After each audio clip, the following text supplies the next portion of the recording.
অনন্য মামুন।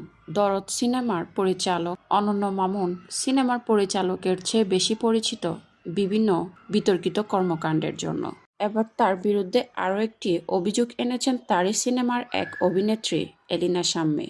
এলিনা শাম্মী তার ফেসবুক পোস্টে অনন্য মামুনকে নিয়ে একটি পোস্ট করেন, যেখানে তিনি অনন্য মামুনকে দালাল এবং শিল্পীদের পাওনা যথাযথ সময়ে না দেওয়ার ব্যাপারে মিথ্যে এবং কথার ফুলঝুরিতে সবাইকে পাওনা টাকা দেওয়ার কথা বললেও যথাযথ সময়ে তিনি তা দেননি এবং মেন চরিত্রের কয়েকজন ছাড়া বাকিদের কারো পারিশ্রমিক দেননি বলে তিনি অভিযোগ করেন।